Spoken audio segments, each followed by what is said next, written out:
podcast for those who suffer, which is everyone. It's a space where we can speak honestly about what it feels like to be in desolate places without losing hope.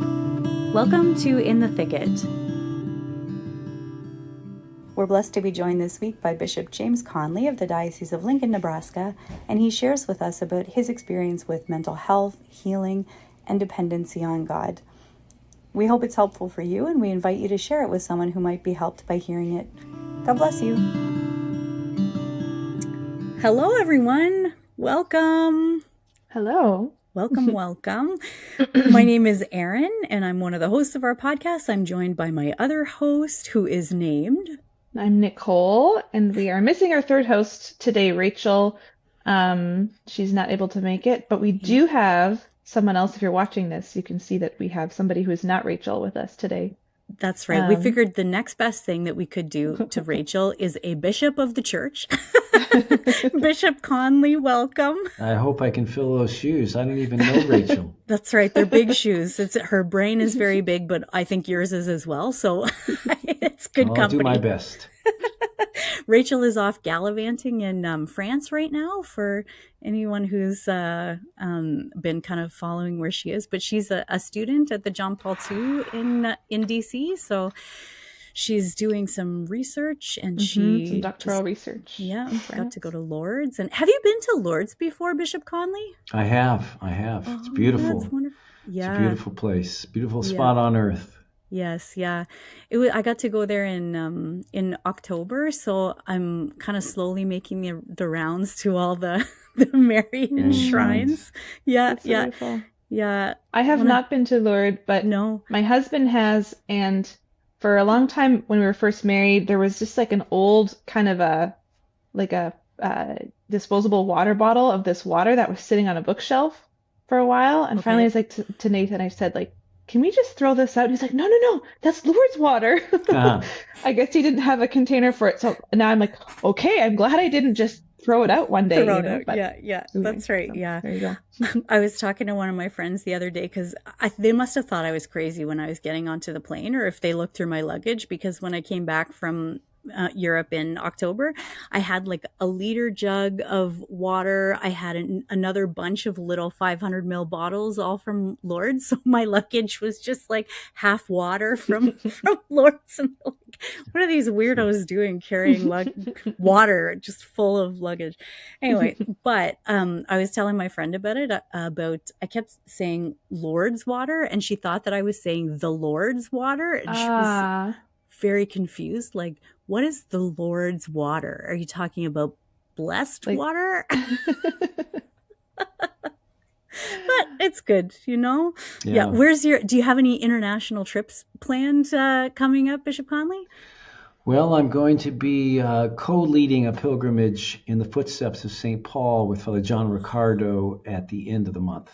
Amazing. So we're going to be, it's a kind of a joint pilgrimage with the Acts 29, which is Father Riccardo's group, and then the Emmaus Institute for Biblical Studies, which is an institute that I founded here in the Diocese of Lincoln. So sort of a combined co-sponsorship, and that'll be the 27th of May to the 7th of June. So looking forward to that. Amazing. That's exciting. That's great. Sorry, is that a trip that you've done before, or is this like a first time? I have done before. It before, and I think Father John has too. Nice. So yeah, but it's always, these trips are always wonderful, no matter how many times you've been.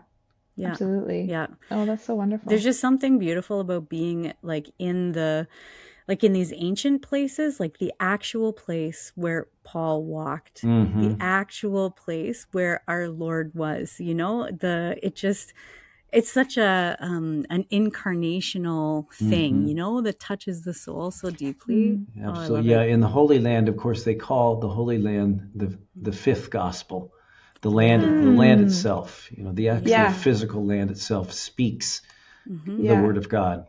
Yeah. Oh, that's so beautiful. I have never been, but everyone that I know who has says that they were, after they, you know, went to the Holy Land and went to all of these places, reading scripture became a totally different experience, because now there's like all of these contextual things Mm-hmm. about the places Yeah. that make sense on a completely different level. It's so cool. Yeah, yeah, It's beautiful. yeah. We're trying to put together a pilgrimage now for consecrated virgins to go to Hmm. with one of the tour groups from the US to go to the Holy Land.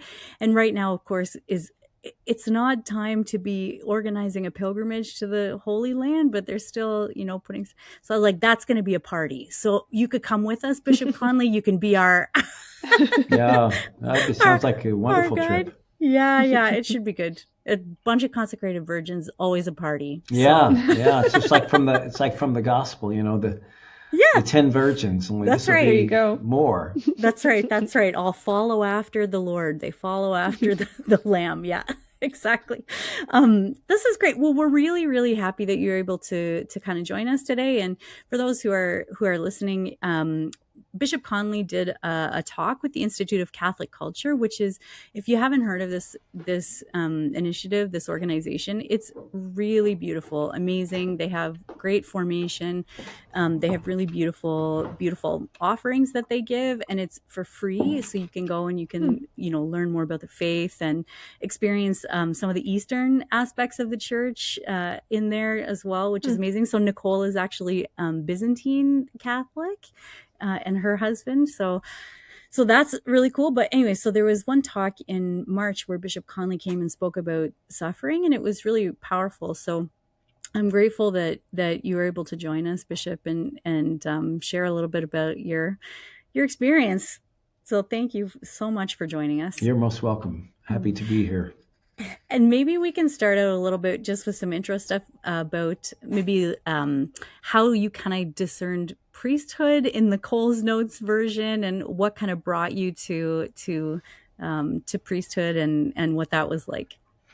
Well, happy to do that. I, was not born Catholic. I was raised in a Christian home, but we were not very practicing our Christian faith, myself and my sister. But it was a home that instilled Christian values. And my mother and father, who are deceased now, were raised during the Depression here in the United States. And my father fought in the Second World War. So part of that, as they call the Great Generation here. And Yeah. So it wasn't really until I went off to college that I began to think more seriously about the permanent things. Hmm. And I was blessed to be in a freshman sophomore program of humanities called the Integrated Humanities Program, and it was at the University of Kansas. And it was a great books program, sort of a typical great books program that exists. It existed at the time in different places in the United States, but this was different in that it was taught by three professors, and it was called the Integrated Humanities. So not only did we read the great books, but also we integrated all kinds of wonderful aspects to the program, like, for example, poetry memorization, stargazing, dancing, waltzing, calligraphy, learning how to write in calligraphy. So it was really engaged all the senses, very incarnational. And it was really through that program and reading the great books that I began asking the great questions. What is good? What is truth? What is beautiful? And is there a God? And I was never really an atheist, but I was probably a happy agnostic when I was a freshman in college. And so I was really an open book. And when I was introduced to these great ideas through literature and art and music and philosophy and theology, I sort of, and developing friendships and talking about these things as college students do to the wee hours of the morning, I was faced with these questions for the first time in my life.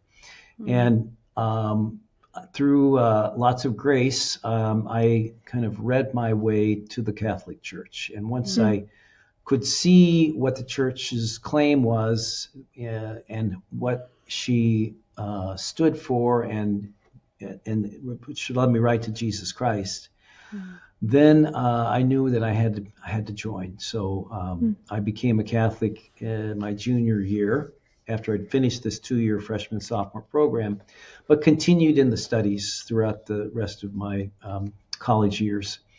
And then after I graduated, I traveled around a bit, worked a bit, and it really wasn't until about 2 years later, that I discerned a vocation to the priesthood. And first of all, I wasn't sure if converts could become priests. I thought you had to be sort of a lifetime member, but that wasn't true. So I entered the seminary, and my pathway through the seminary was, straight ahead. I never looked back, green lights all the way, and was ordained for the Diocese of Wichita, Kansas, which is where I grew up. I grew up in Kansas. Okay. And then served there, and was sent to Rome only 4 years after I was ordained to study, to get a graduate degree in moral theology. And beautiful. Came back after 2 years. I was chaplain at the local Newman Center at the university in Wichita, which ended up spending most of my younger years as a university chaplain, so working with college students.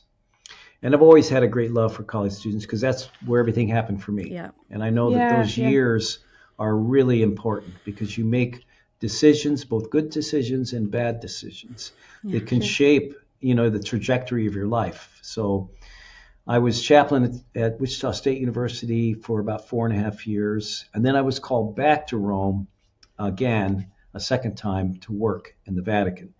And I spent 10 years serving the Holy See.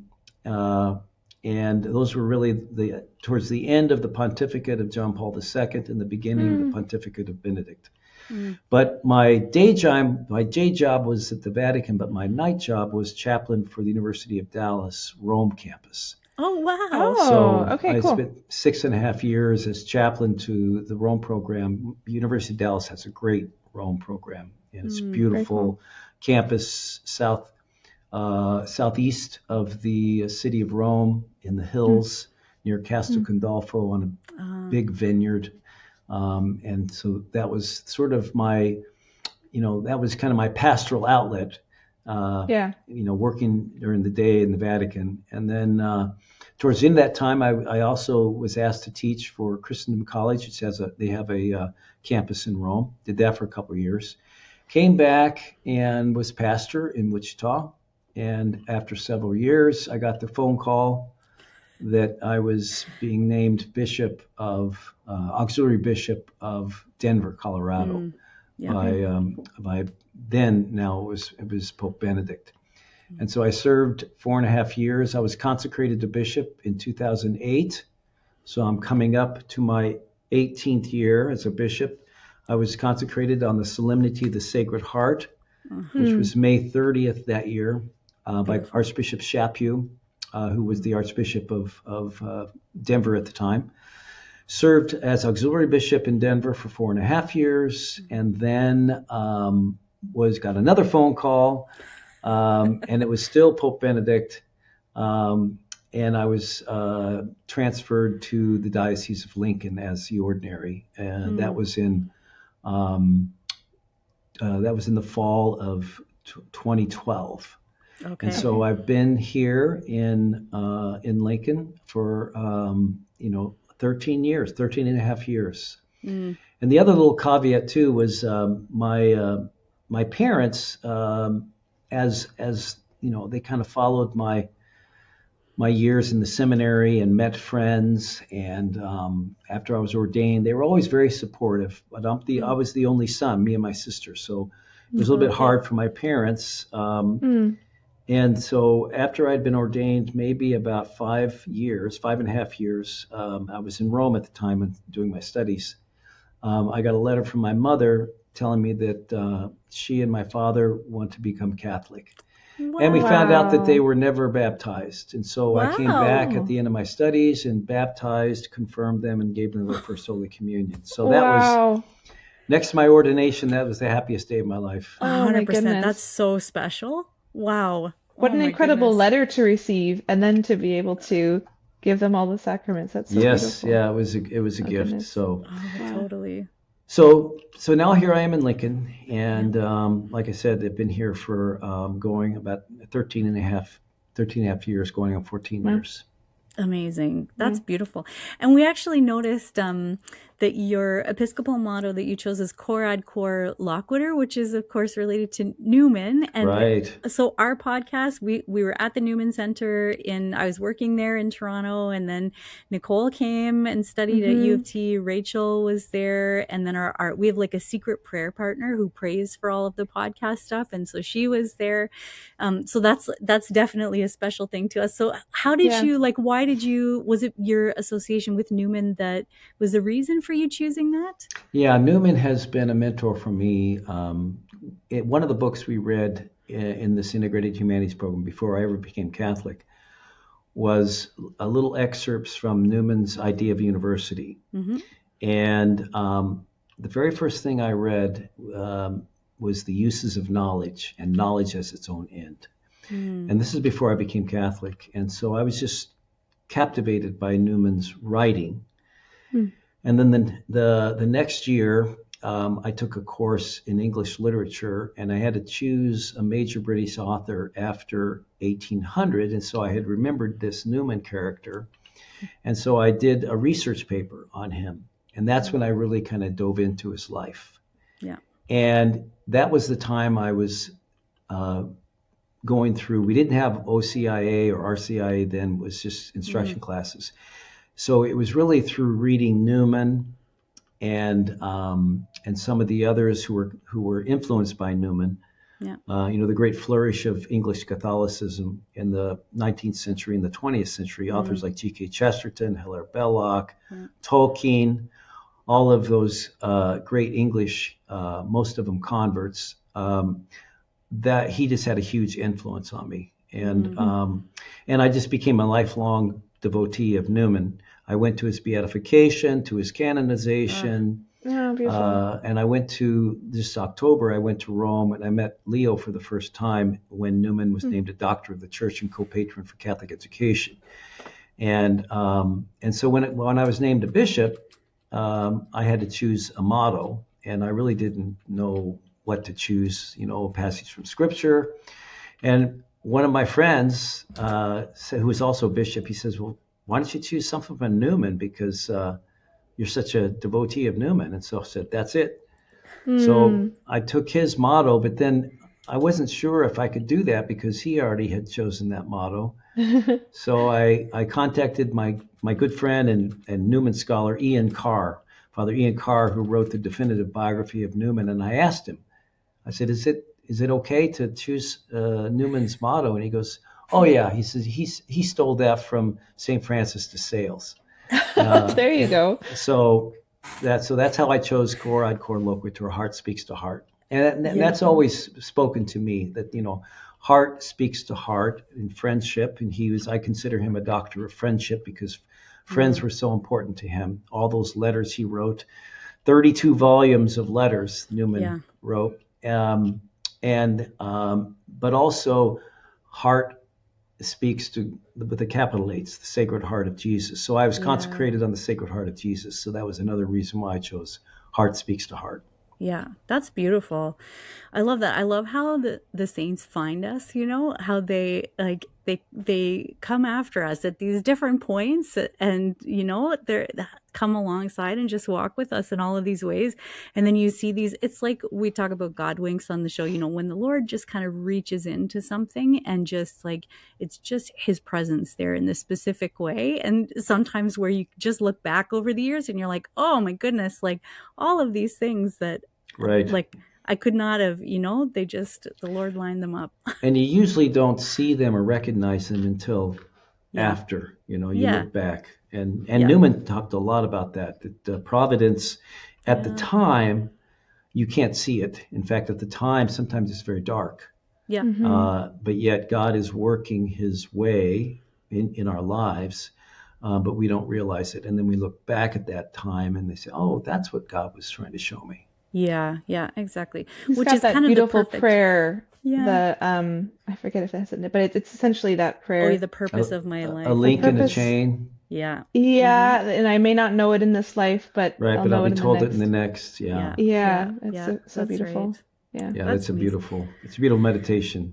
Yes, for sure. Yeah. And it's kind of actually on the topic of why we had wanted you to come and see if you could share a little bit with us is because you were sharing so much about this time of darkness that you experienced when you came to Lincoln and you had been, I think you said you were just named recently or recently after you were named bishop or No, I really didn't experience my own struggles with my mental health until around 2018. oh, okay. So Yeah. So it you'd been was there a about while. 5 or 6 years after I came here to Lincoln. Yeah. Mm. And so what was that? Maybe you can just share a little bit about kind of the lead up to that and what your experience was like in that time. Sure. I mean, it was a time in the church that was a very difficult time because in the summer of 2018 were the McCarrick revelations of Yeah. child sexual abuse, Right. and again, that really rocked the church, and the horrible tragedy of that whole story in the church's history. And at the same time, that summer was the grand jury from Pennsylvania Right. report that revealed in lurid detail all of the cases of clergy sexual abuse in the state of Pennsylvania. So that was all in the news that summer Mm-hmm. of 18. And then I was dealing with some situations in my own diocese of sexual misconduct. And just I suppose the weightiness of that, both the victims who suffer from it, Yeah. and how it has such a traumatic effect on their lives, and then the priests that fall, to this. And so it was just, I think that whole thing was just sort of weighing on me and then dealing with the situations, day-to-day situation. And then in that fall, there were a lot of other things that happened that just sort of all converged at the same time.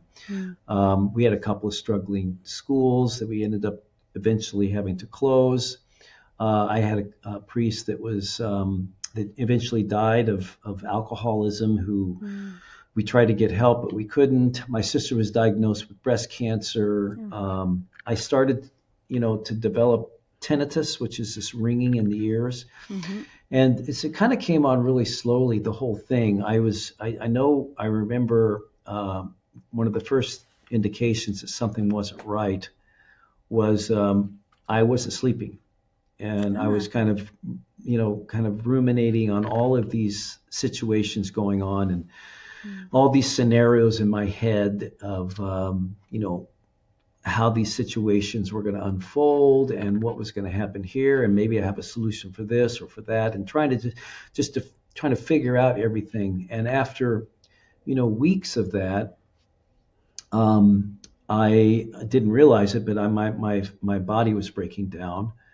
And at the same time that, all of this was going through my mind and I wasn't sleeping, I was becoming more and more anxious and fearful about, at the same time, the Attorney General in the state of Nebraska launched an investigation of all 3 dioceses. And so he had to turn over all of our personnel files. And, Wow. and it ended up being a 2-year investigation. And all this was happening at the same time. And I made the mistake, and I look back on it now and I can see that somehow I was the one that's supposed to make everything right. I'm the bishop, and so I have to find solutions to all these difficulties because the buck stops with me, which, is not true. I mean, we're all in this together, and the bishop has a certain amount of authority, but it's not up to me to make everything right. That's only God. Only God can do that. God is in the outcome. And it's not up to me to fix everything. And so I knew that, in the back of my head, but I didn't really act like that. Because there is a lot that the bishop has to decide, a lot of decisions he has to make. And so it was a combination of this lack of sleep, anxiety about what might happen, fear, that finally I needed to get some help. And so in the spring of 2019, I'm the National Episcopal Advisor to the Catholic Medical Association. So I have a lot of friends who are physicians, and I have two good close friends that are physicians at the Mayo Clinic in Rochester, Minnesota. So I called up and said, I need to get some kind of physical. So I went up there for a couple of days and had a complete physical from top to bottom. And was at that time was then diagnosed with situational PTSD, anxiety, and major depressive disorder. Yeah. And so, because there's a thin line between anxiety and depression, because when anxiety continues to persist, pretty soon it breaks you down where you sort of say, I don't want to do this anymore. I'm finished with this. Your energy, your hope, and the worst thing is your joy.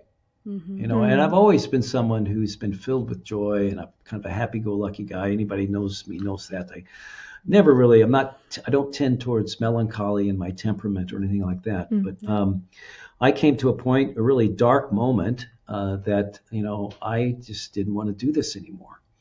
And I didn't have the energy, the creativity, but I knew I couldn't stop. I had to, go on. So once I was diagnosed and, I began counseling, found a good Catholic psychotherapist, went on medication, and things sort of leveled out a bit. And so through the summer and through the fall, things were okay, but I wasn't fully functioning very well. And I wasn't sleeping. I was sleeping, but only because of the medication. And that's not really a sound sleep. Yeah. And it was really that those who were closest to me, my sister and a couple of my bishop friends, who said, you need to take some time off. You need to get out because the whole investigation was still going on. All the pressures were still there. Yeah. And maybe I was doing a little better. And certainly the therapy helped, but I wasn't getting any better. Yeah, and so that's when I decided that to the advice of my closest friends who know me the best, that I should ask for some time off. So it was at the November Bishops' Conference of 2019. So this is like, 14 months later, 15 months later, this situation, that I went to the Apostolic Nuncio in the United States. It was at our meeting in Baltimore, and I asked if there would be a possibility if I could take some time off. And I'd already talked to my close friend, Bishop Tom Olmsted, who's the Bishop of Phoenix, who was the Bishop of Phoenix, who was also my bishop in Wichita, and who's also a priest of Lincoln. So there's all these connections, Yeah. And he said, sure, come on down. We've got a retreat house that's about at the base of Camelback Mountain in the desert. And I wanted to go someplace sunny. Yeah. And so the Valley of the Sun was a great place to go. And then I needed to have someone to watch over the diocese. So the Archbishop of Omaha, Archbishop Lucas, agreed if the nuncio, if the Holy Father would accept it, that he could oversee the diocese while I was gone. So I presented all this to Cardinal Pierre. And he couldn't have been more understanding. He was just like a father. Beautiful. He said that. First of all, he said, "You look awful," and so we all laughed. And I had my closest friend, Archbishop Coakley, and I had Bishop Wall and Archbishop Lucas there, and Bishop Olmsted, and they all laughed. Everybody laughed. He said, "Yes, you should take time off. You should leave. Go." And he says, "I'll take this to the Holy Father." And so. So a couple weeks later, I got a call from the nuncio, and he said the Holy Father, Pope Francis, grants you a leave of absence. And so I left on the 13th of December of 2019 and took a leave of absence for health reasons. And then I like to say, then the whole world took a leave of absence in March of 2020. And Right. so I ended up, I was down in Phoenix for that whole winter and spring, and came back the following summer. Mm. My therapist said that I should follow shadow a bishop before I go back, if the Holy Father does allow me to go back. So again, this is this period of time. Remember, there was like the first wave of COVID, and then it Yeah. lightened up, and then there was this second wave that came down. And so Mm-hmm. I was following Archbishop. I went and stayed with Archbishop Coakley, who we've been close friends since the seventh grade. We were both on the same baseball Wow. team. Oh, cool. Wow. My dad was the coach, and so so I was with him for about 4 or 5 weeks, and then I was up in Kansas City with Archbishop Naumann for about 6 weeks, and then into November, I finally got a word from the nuncio that I could go back. So on November 13th, exactly 11 months later, I came back here to Lincoln and started again. Mm. And the first year was rough. I mean, it was bumpy. I was still, not sleeping well, but getting a little better. Through my couple things happened that first year back. I went on a Healing the Whole Person retreat with Dr. Oh, Bob Schutz and Sister love it. Miriam. Just did it. Yep. And So that was good. good. It was the first one for bishops. And now he's had, I think, 7, Oh, but I was the first cohort of bishops to go through it. cool. Beautiful. And then also I started a program with the Institute for Police Formation, IPF, on spiritual direction. And it was a combination of a lot of things that I finally started to get a little traction, and the joy slowly started to come back. And one of the things that, what was kind of at the root of all of my struggles was this sort of, as Dr. Schutz would call this, ungodly self-reliance. That instead of letting God, kind of, rule everything in your life, you have this sort of, in the end, it's up to me. Yeah. And I kept praying. I remember saying this to other people, but I never put it in the action into my own life. But St. John the 23rd used to say during the Second Vatican Council, when everything was sort of tipped upside down, that before he went to bed, he said, "Lord, it's your church. I'm going to bed." That's right. Which is really, really profound. I mean, Yeah. it's funny, but it's really profound. Right. And in the end, it's God's church. Yeah. And bishops and priests and consecrated virgins and moms and wives. I mean, it's God's family. It's God's, it's our life is God's. And so we have to surrender it. So the surrender prayer and the surrender novena became sort of a mantra for me, and I still do it. A mantra. I mean, I still pray it every day throughout the day. Yeah. Lord, I surrender myself to you. You take care of it. And but it took a while for all that to sink in. And as I came back, so 22 and 23, things got better. But then I've had rough patches along the way where I can kind of slip back into this mode of anxiety and fearfulness. But I have to remind myself, and some of the things that I do to help me, the tools that I've learned to use is sleep. Don't ever underestimate the importance of sleep. Yeah. Also, getting outside into the real world and away from screens. Now, I know we're on screens right now, and they're wonderful sometimes, but to really watch how much time each day you spend in front of a screen or in front of your phone. Yeah. Because I really do think that it's the screens and technology that has caused an increase in anxiety and depression, especially among young people. Yeah. But also friendship, the importance, never undervalue the importance of friends, and to reach out to friends and to know that you're not alone, and to continue to cultivate those friendships. And prayer. Now, I mentioned prayer last, but it doesn't mean that it's in that order. But, I think we're body and soul. And if we don't take care of our natural lives, whether it be our physical health or our psychological health or our emotional health, then no amount of prayer is going to correct that. It's going to, we can never give up prayer. Yeah. And, during those darkest times for me, I was getting no consolation from prayer, none at all. But I did have these three, as I call, anchors, the Holy Mass, the Breviary, and the Rosary. But sometimes even to say Mass, especially during the lockdown and COVID, when I had to say Mass by myself in a private chapel, it was a chore. I had to drag myself just to read, and sometimes I didn't even make it to say Mass. The Rosary kept me linked with the Blessed Mother, and that's an easy prayer to say because it keeps you, it almost prays itself if you just follow through the beads. So that was a lifeline. And the Liturgy of the Hours, the Psalms, the heart cries, there's so many Psalms that I could resonate with, where, the psalmist David is it's like Job, why am I suffering, Lord? And crying out to the Lord for help. Like I say, the heart cries of the Psalms. But those three things, that was about the only prayer life I had during those months. And sometimes you just can't pray yourself out of depression. You have to kind of go into it in a certain sense. That one psalm is beautiful. My only companion is darkness. I was just thinking about that. Yeah. Friday Compline, yeah. And that's, it is. There's almost sort of a consolation in the darkness.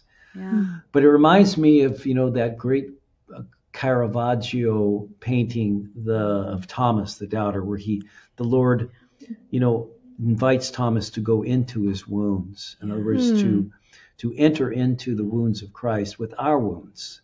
And that the Lord wouldn't necessarily heal our wounds, but he transforms them. And the Caravaggio depicts Jesus almost like forcing Thomas's hands into his side. And that image, I have that image right in front of my altar at home. And I always look at that to see that it's our woundedness and our vulnerability, allowing the Lord to come into those spaces, that he transforms us. The wounds, you could say he heals us, but when he rose from the dead during these days of resurrection, the important thing to remember is his wounds still were there.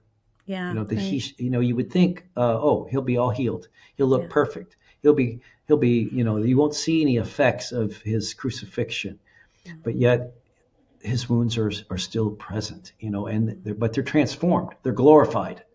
Right. And just like Christ, our wounds can be glorified as well if we unite them to his. Yeah. And that word vulnerability, which is such an important word, comes from vulnus, which is the Latin for wound.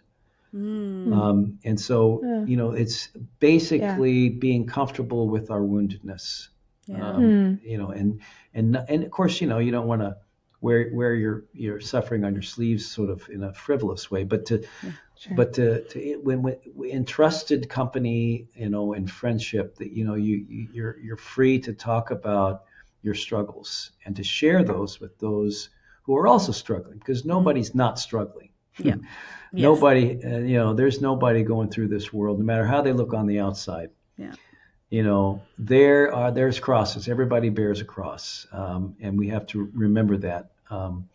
But so, that combination of all those things, I'm here today, and and I each time I've gone through some difficulty since then, with different situations, but I'm able to rebound faster. And and I kind of start to panic, and I say, "Oh Lord, it's coming unraveled again. Am I going back?" And then I put these, and I go for a long walk. I play with my dog. I have a wonderful golden retriever. I pray, and it passes. And so I'm grateful to God that I am able. At least I hope always when that happens that I can, avoid kind of going down that dark pathway again. But it really has helped me to understand.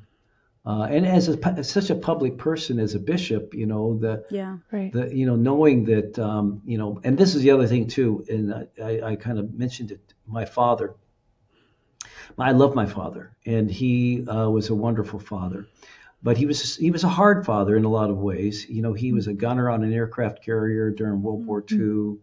He got out of the war, played professional baseball, signed a contract with the New York Yankees, never waited to the big leagues.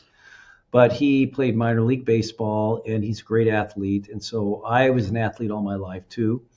In fact, I'm signed up to run the half marathon on Sunday. So, Amazing. Oh, nice. So I'll see how I do. But yeah, so he was my hero. Yeah. But he was of that generation that you pull yourself up by your bootstraps. And if things get hard, you just work harder. And you can be or do whatever you want to do. You just work. And he instilled this really beautiful work ethic, but it also is a two-edged sword.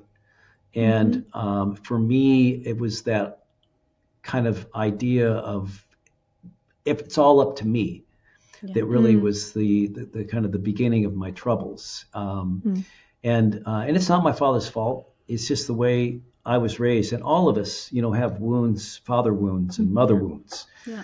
In some way, shape, or form. Because when you think about it, as you know, Nicole, you're just learning how to be a mom, right? You don't know how to be a mom. I mean, you've seen other moms, and you kind of, I want to do what she does. I want to be like that. But you're going to have your own struggles to face when your child comes, and you have to finally start raising your children.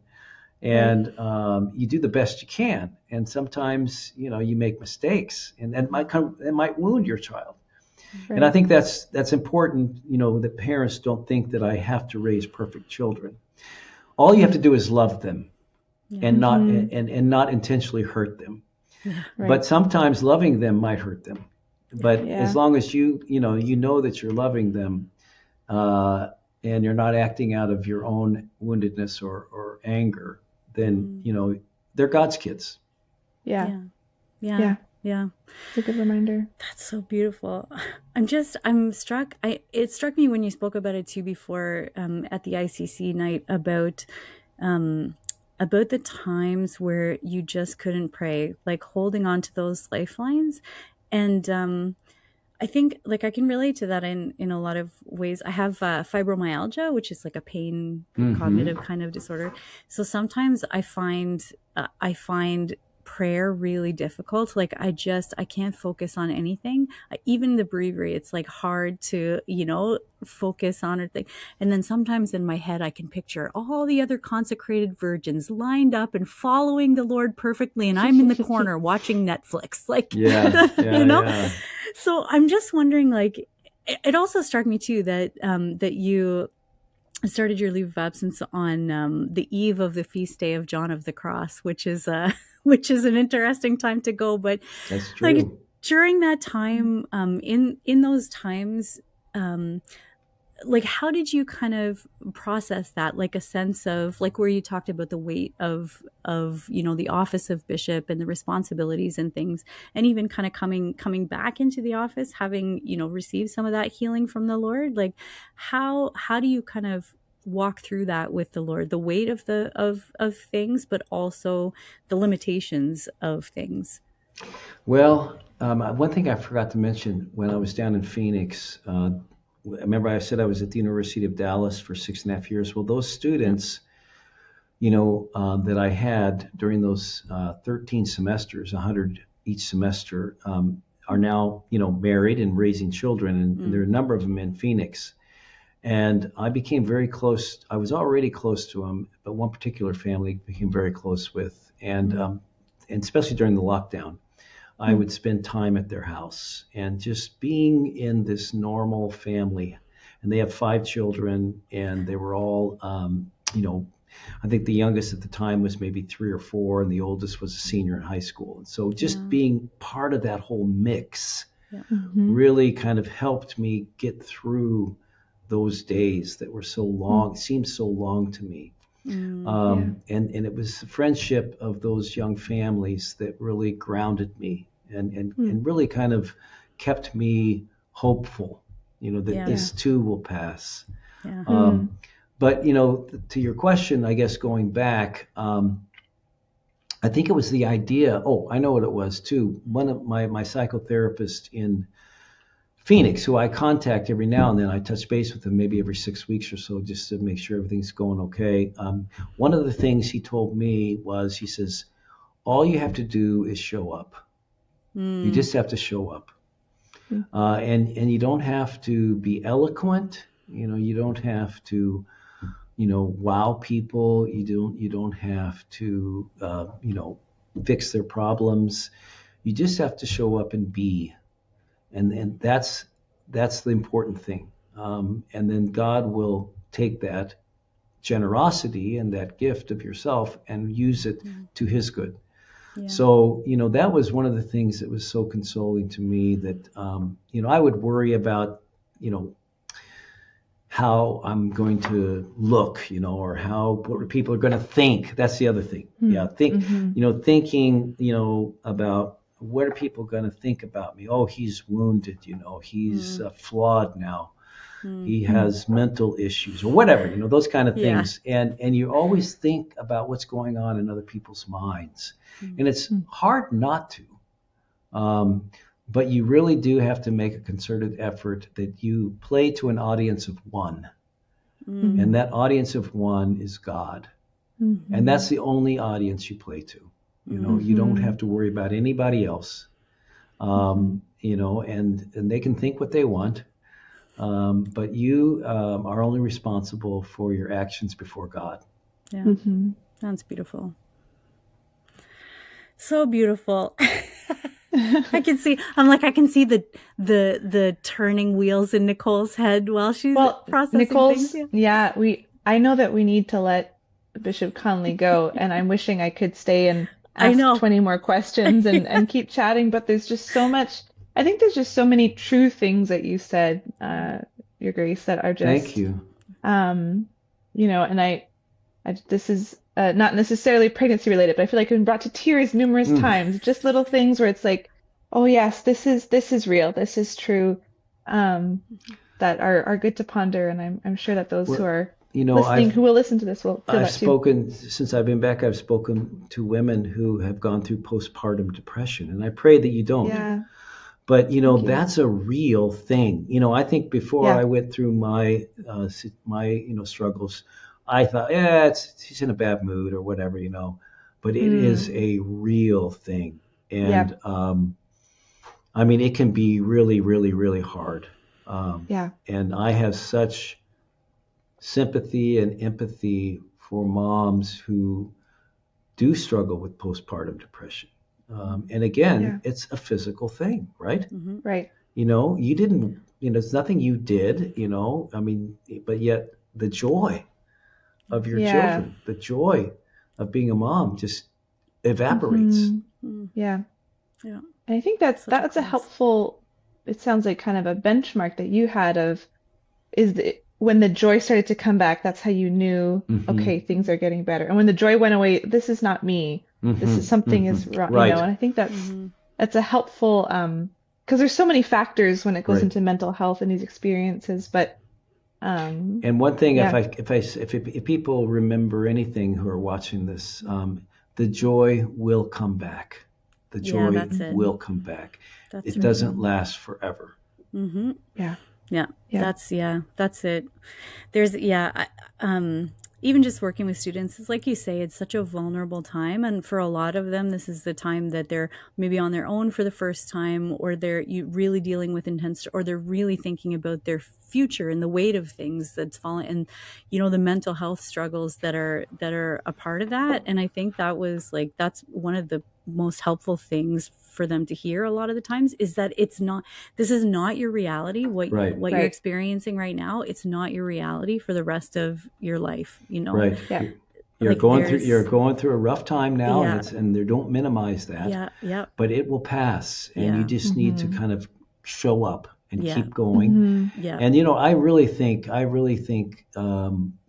young people now today, what some call the anxious generation. There was a book written about that. It's a wonderful book. Right.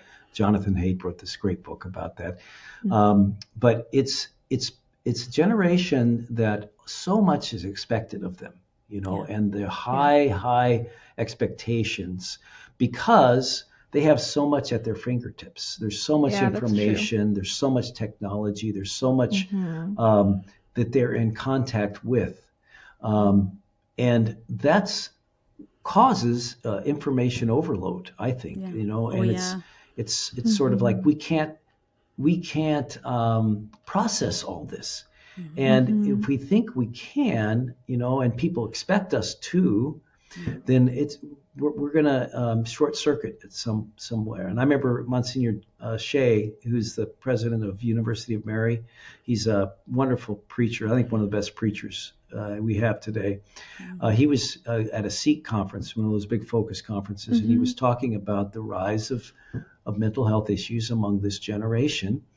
And he was saying that, young people just kind of, they fall apart because it's just too much coming at them all the time, 24/7 on their phones and their computers. And he goes, and I would too. All of us would. Yeah. It's very understandable that if you've had this, your whole life, it just becomes too much at some point. And it makes sense that you would just sort of, I can't do this, Yeah, that's right.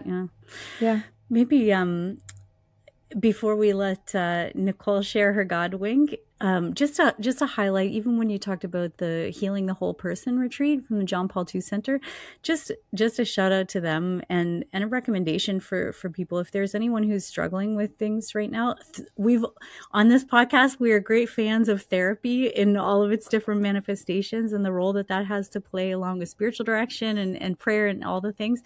But yeah, Healing the Whole Person is really wonderful. And it's just a beautiful experience. I can hear Sister Miriam in my head all the time saying, just approach yourself with great compassion and gentleness. And what am I feeling? What am I thinking about myself right now? You can hear, but it's great because it really does give you tools, to be able to approach some of these healing things. Self-care is not a weakness. Yeah, that's right. That's right. Yeah, exactly. Yeah, it's an expression of the tenderness of God for you. Yeah, so beautiful. Oh my goodness. How about you, Nicole? Do you want to share your God wink? Wrap us up for this week. Sure. Okay, so this God wink was one that sometimes we share God winks where it's like I was going through this thing and I was worried about this, and then the Lord just showed up or showed. Of course, he was there the whole time, but, made himself known in this small way. This just kind of came out of nowhere. So back in January, we had a big ice storm here in Nashville that kind of shut the city down for a week. And near the end of that week, I think we were starting to go out a little bit more again, and we could drive and stuff. So I came home from something or other. And I went to, I walked up the deck and I unlocked the door, and then I all of a sudden thought, wait a second. And I did a double take on my deck, and our little table was full of Costco food items that I had not ordered. And so it was cold out, so I kind of brought them in and I tried to do I figured, at first I thought, did someone order us food? Because they knew that there was this ice storm, but then I thought, no, I can't think of anyone who, and anyways, it turned out it was a misdelivered order. I tried phoning Costco. I tried doing these things, and they basically said, look, if you get a misdelivered food over and no one said anything, just keep it. Like, you're not going to be able to return it. Like, this is what you do. And it ended up being full of all kinds of delicious goodies that have been lovely pregnancy snacks. There were some good, like, beef sticks, and there were some Doritos chips, like a giant Costco-sized bag of Doritos chips, which happened to be my favorite. So I ate a little bit of those when I would come home from work. It lasted me. I don't know. I don't want to say how long it lasted me. And so it was just kind of lovely. And we found, just we're able to have some good snacks, and the food that we didn't eat, I was able to donate to the food pantry on campus where I work. And so it was just one of those little things where you're just like, okay, great. That's Thank you, great. Lord. Thanks, Like, Lord. yeah. I love So it. A that's little, been yeah, good. a little gift. Yeah, that's Yeah, right. little gift That's out of right. nowhere. That's Yeah, right. Oh, that's that's lovely. lovely. I love Yeah. it. Oh my goodness. Thank you. Honestly, I wish there was like 27 hours in the day today, Bishop, so we could stay and chat some more. But I just want to thank you. We want to thank you so much for joining us and for sharing exactly like you say, like vulnerably, which is such, I think, a beautiful example for people, because especially when you're in those dark places, it can be so hard to be vulnerable about things, but it's like the exact place where you're going to find, communion and the people who can tell you this is not going to last forever. Right. So That's right. so thank you for that. And we'll put, for those who are listening or watching, we'll put some links up to some resources for you, to Healing the Whole Person, to a few other things if you're That we talked about. that we talked about, or if you're having any kind of mental health challenges or anything that that they might be useful for. So yeah, one of the great things right now today, I think, because of the rise in mental health issues, is there's so many good things that are happening. Yep. So many people that are really in this space of mental health who are Catholic, who have an understanding, a good Christian anthropology, the good work that's going on at the Divine Mercy University and the Integrated Life Foundation, Dr. Greg Botaro, and all these people are really kind of coming to the fore. And there's more resources today than there ever has been. Yeah. Yeah. Amen. Yeah. And what a gift. Totally the Lord's gift to us, in response to these increasing challenges, like you pointed out. Exactly. So good. All right. Well, listen, I'm sure that there'll be a lot of people who will benefit from this conversation, and I hope so. Great always to be with you. Maybe we'll have an In the Thicket pilgrimage to Lincoln, Nebraska. Yeah, you're always welcome to come. We have a great Newman Center, by the way. So you're at the university, wonderful. Nicole. Yeah, we have a great, very active. We've received 92 students into the Catholic Church this past Easter Vigil. Wow, amazing. That's incredible. Yeah, it's amazing. That is so beautiful. It is amazing. Yeah. Oh, praise the Lord. Yeah, that's good. Okay, we'll plan a pilgrimage then. Or just I'll plan an errand pilgrimage down to... I'll make pit stops for all my American friends along the way. It'll be great. By the way, Nicole, have you met Father John Sims Baker? He's a priest of Nashville. He's a priest from Nashville. Oh, okay. Yeah, he's a good friend. Oh, very good. I'm not sure exactly where he is now, but he was at Vanderbilt for a long time. Oh, okay. Oh, Father Baker. Yeah. Yes. I have met him. Okay. Yes. He my husband knows him a little bit better, but yes. Okay. Yes, that's right. So great. He's good. He's a good man. Yeah, good guy. Good. I love how small the Catholic world is sometimes. Oh, I know. You always just True. Scratch a little bit and you'll find somebody. Right. Yeah, exactly. Exactly. Oh, beautiful. Right. Dear listeners, thank you for being with us this week, and we hope this has been a helpful conversation for you. But also, if you know somebody who you think would kind of benefit from hearing it, please feel free to share it with them. And we'll look forward to joining you whenever it happens that we're joining you next in these crazy times. Oh, Nicole. Were we going to ask the bishop to give us a blessing? Oh, yes, we were. Thank you for reminding me. Will you give us a blessing, Bishop? Sure, happy to. Through the intercession of the Blessed Virgin Mary and all the angels and saints, especially everybody's guardian angel and patron saint, may Almighty God bless you, Father, Son, and Holy Spirit. Amen. Amen. Thanks be to God. Thank you, Nicole. Thank you, Aaron. See you next time, everybody. Thank you, Bishop Conley. Thank you for joining us for this episode of In the Thicket. If you like what you hear, give us a rating and hit that subscribe button. We have new episodes every Monday with more stories and honest conversations about life when the going gets rough and the hope and humor amidst it all. We'd love for you to join our community on Instagram and Facebook at In the Thicket Podcast. While you're there, let us know how we can pray for you. God bless and see you next week.